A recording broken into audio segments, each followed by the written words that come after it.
ഓരോ ദിവസവും എത്ര ചെറുപ്പക്കാരാണ് അതിദാരുണമായി മരണപ്പെട്ടുകൊണ്ടിരിക്കുന്നത്.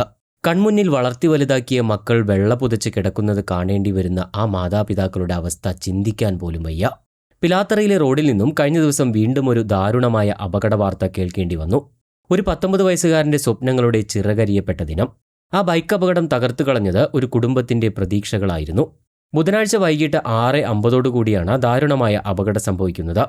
പിലാത്തറ ഭാഗത്തു നിന്നും മാതമംഗലത്തേക്ക് പോകുകയായിരുന്ന അജ്നാസ് ഓടിച്ചിരുന്ന സ്കൂട്ടി മാതമംഗലം ഭാഗത്തു നിന്നും വരികയായിരുന്ന ബൈക്കുമായി കൂട്ടിയിടിക്കുകയായിരുന്നു. ഉടൻ തന്നെ അജ്നാസിനെ കണ്ണൂർ ഗവൺമെന്റ് മെഡിക്കൽ കോളേജിൽ എത്തിച്ചുവെങ്കിലും മരണം സ്ഥിരീകരിക്കുകയായിരുന്നു. ബൈക്ക് യാത്രികനായ കണ്ടോന്താർ സ്വദേശി മോഹനനും പരിക്കേറ്റിട്ടുണ്ട്.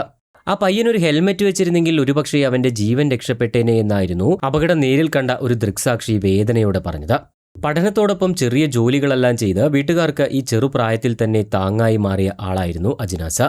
കൂടാതെ നാട്ടുകാർക്കെല്ലാം പ്രിയങ്കരനുമായിരുന്നു. അജ്നാസിന്റെ ഭൗതിക ശരീരം അവസാനമായി ഒരു നോക്ക് കാണാനായി ആ നാട് മുഴുവൻ ഒഴുകിയെത്തുന്ന കാഴ്ചയും അവിടെ കാണാനായി. ഇരുചക്ര വാഹനങ്ങളിൽ ഹെൽമെറ്റ് ധരിക്കാതെയുള്ള യാത്ര എത്രത്തോളം അപകടകരമാണെന്ന് ഈ അപകടം നമുക്ക് അവസാനമായി കാണിച്ചു തരുന്നു. നമ്മുടെ റോഡുകളിൽ എത്ര ആളുകളാണ് ഇപ്പോഴും ഹെൽമെറ്റ് ധരിക്കാതെ യാത്ര ചെയ്യുന്നത്? പോലീസിനെ കാണുമ്പോൾ രക്ഷപ്പെടാനുള്ള ഒരു മറ മാത്രമല്ല ഹെൽമെറ്റ്, അത് നമ്മുടെ ജീവൻ രക്ഷിക്കാനുള്ളത് കൂടിയാണ്. പിലാത്തറ മർവ ട്രാവൽസ് ഉടമ MK ഗഫൂറിന്റെയും KP റുബൈലയുടെയും മകനാണ് മരണപ്പെട്ട അജ്നാസ്.